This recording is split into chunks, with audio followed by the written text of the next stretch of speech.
Hello everyone, TMMgamer here, and today I have the pleasure of bringing you another one of my FIFA 14 live commentaries. And as you can see, today I am playing as England because, do you know what, I thought, because England have been playing over the weekend, and they're playing again tonight against Germany, which is a huge game, and I'm going to be talking about that in a little bit, I thought I'd play with them again, but enough yakking, let's dive in and look for a team. Now, before I start the commentary proper, there's a couple of things I wanted to mention. Apologies I couldn't get a video up yesterday. I was just so tired. You know, I finished work, I came home, and I was cream crackered. You know, I played a bit of Madden with my mate, and that was all I could do. I could barely string a sentence together. But good news is, I got a slightly better night's sleep last night. Worked again today, but I'm feeling a lot more chipper, which is a good thing. So I can actually get a video up for you guys. So this is the result of that. One more thing I did want to quickly mention as well.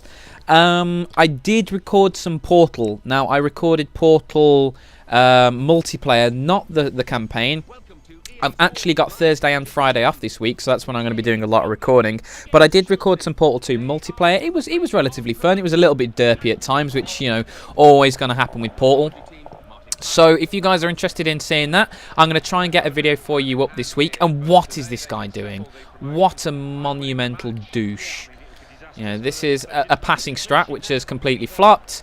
And Sturge. Oh, no. That should have been a goal. Well, this looks like, fingers crossed, a victory. Because this guy is not playing particularly well. It's nothing silly. It's a good little ball. Oh, I've got so much pace on the right wing. Oh, he's unmarked in the middle. Oh, what a terrible cross. Oh, that is a terrible cross. But anyway, yeah, like I mentioned, I thought I'd play as England today because obviously England have been playing this week. It is an international window. And we played Chile last week. And I have to say, it was a truly abysmal performance against Chile. Yeah, it was really bad. And people will say, oh, well, it's the B team, etc., etc. You know, we still had a lot of supposedly talented players on the pitch there, and we just did nothing, absolutely nothing. I was really disappointed with the performance.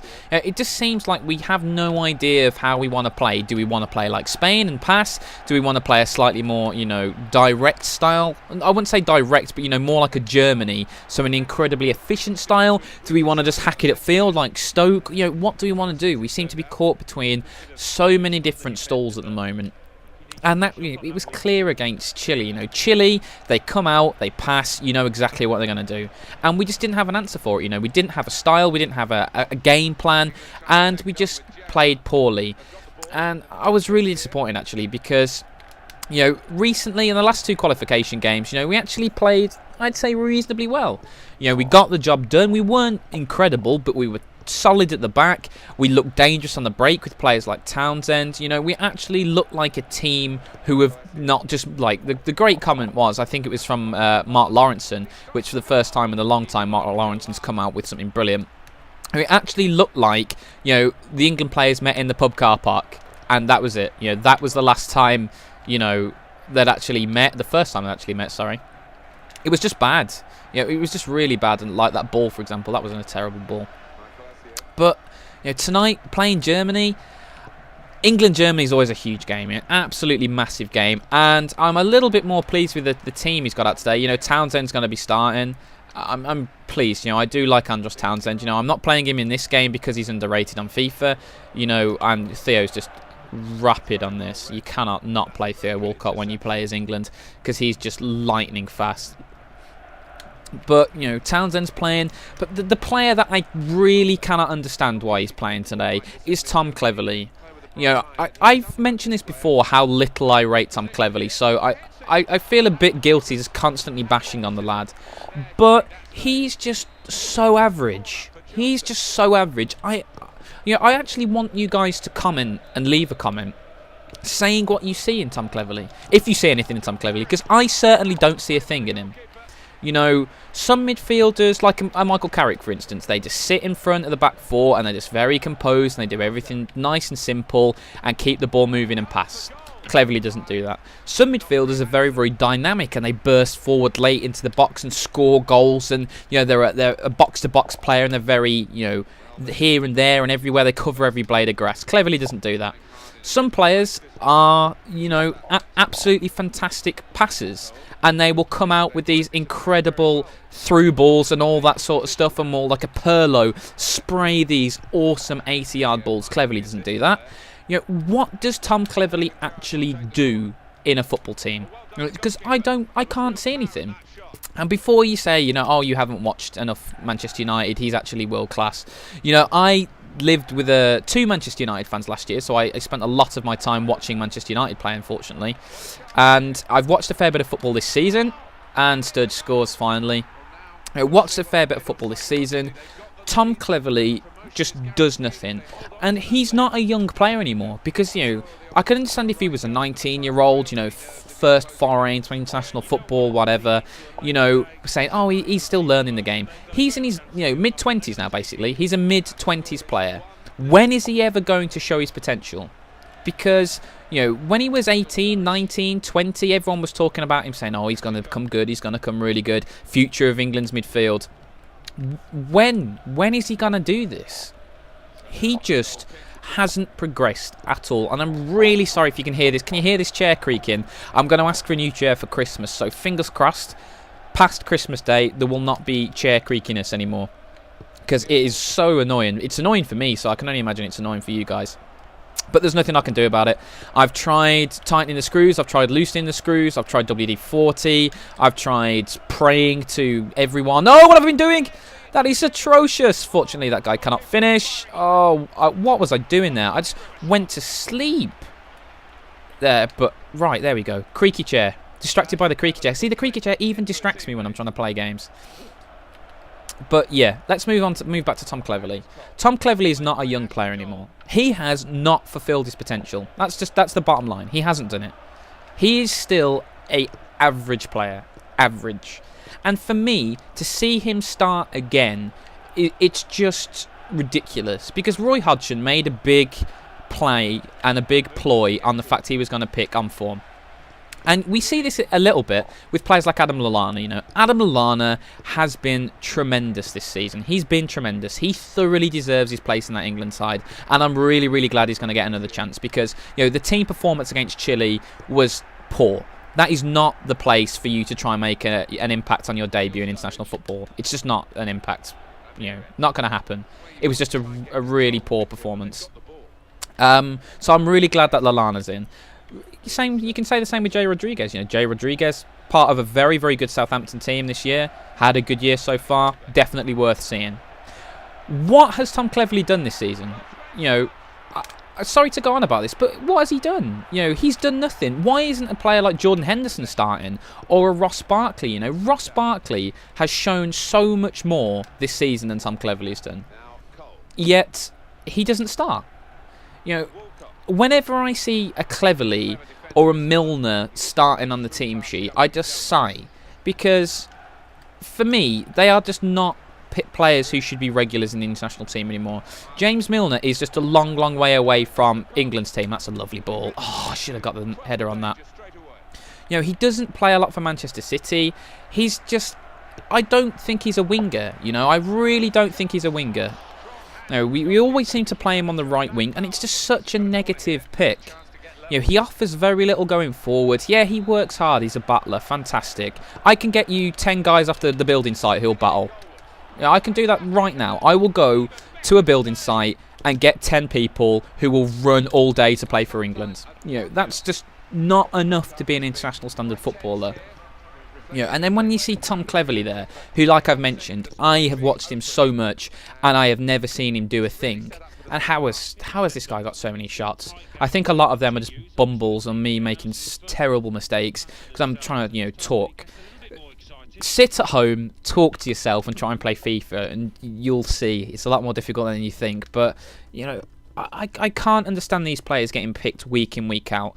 Tom Cleverley should not be in the squad, never mind in the team.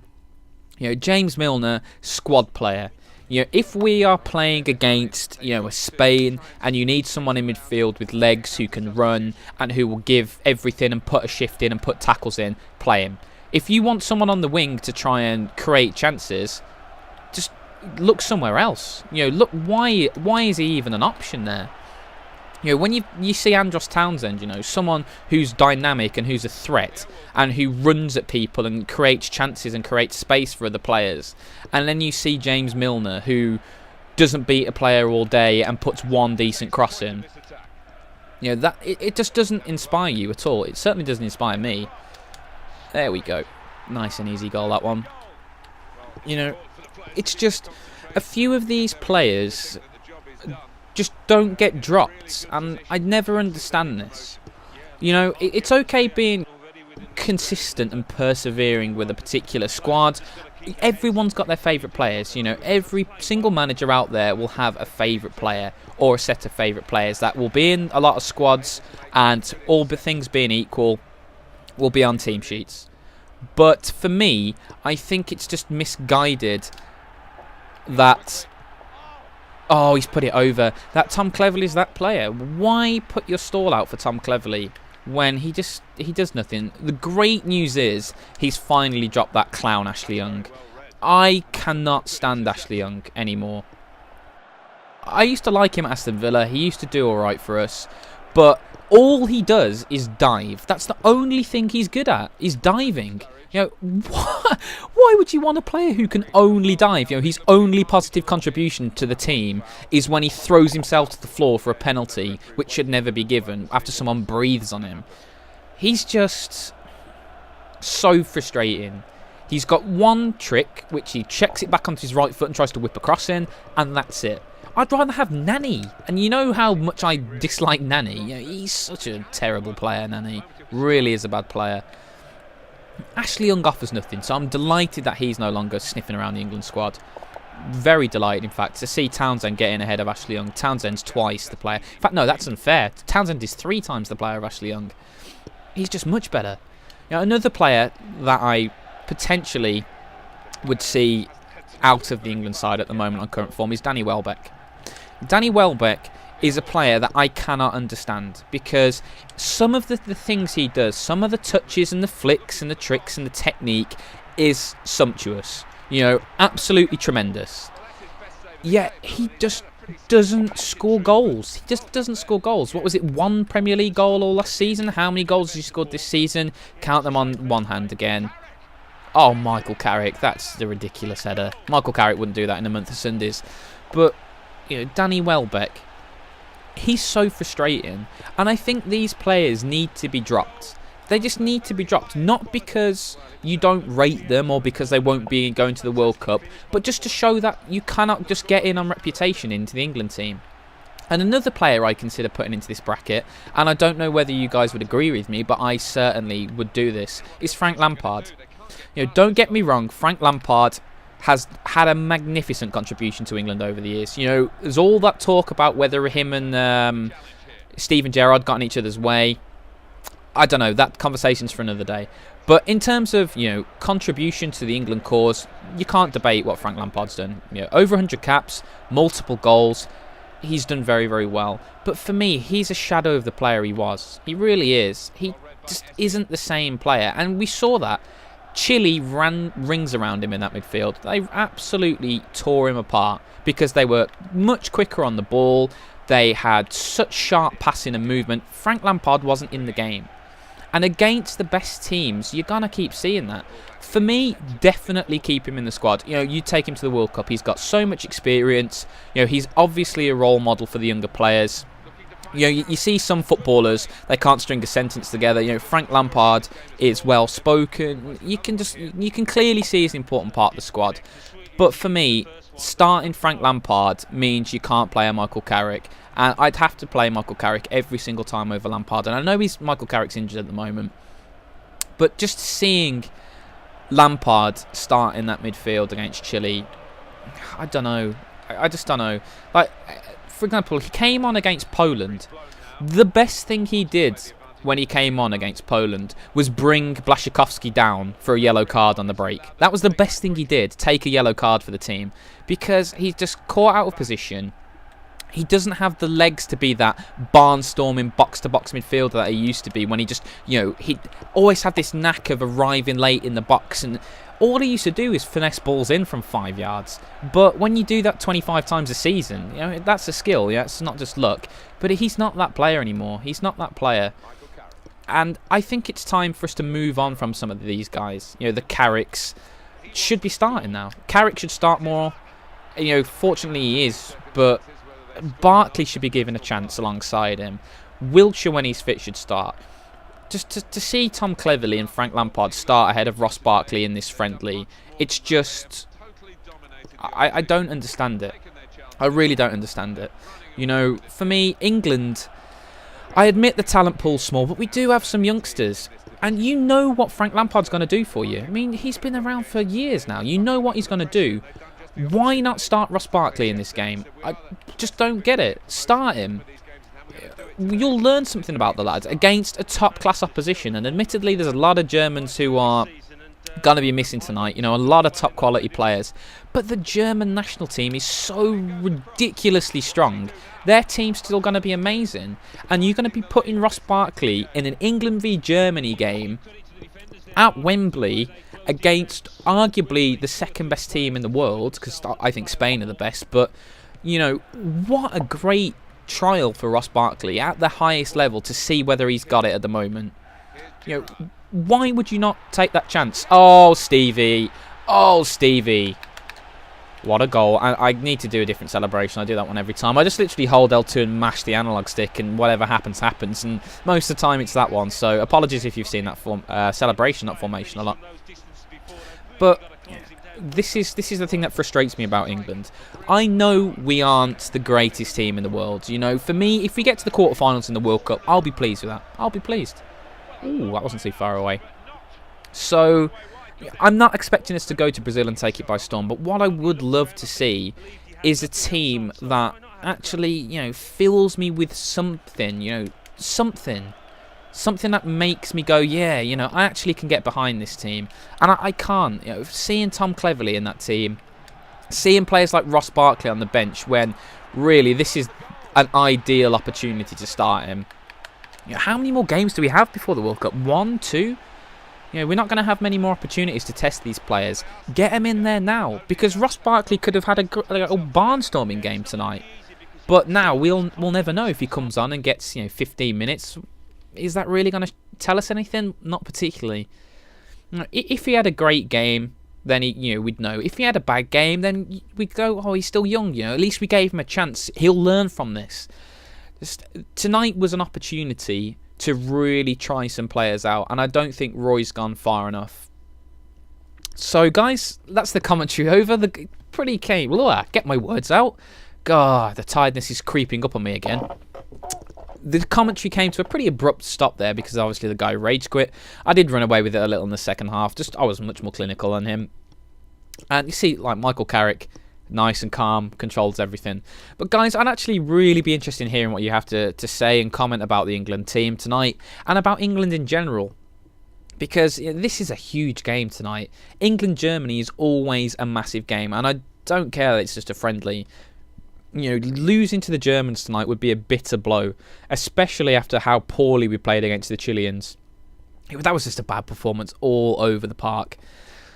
Townsend's in. Looking forward to seeing him play. I really do like Andros Townsend. But whether the rest of the squad fills me with such happiness, I'm not sure. But I'd be really interested to hear what you guys have to say. But anyway, thank you so much for watching the video. I really hope you've enjoyed it. I hope you've enjoyed the football talk. And as always, thank you for watching and have a great day.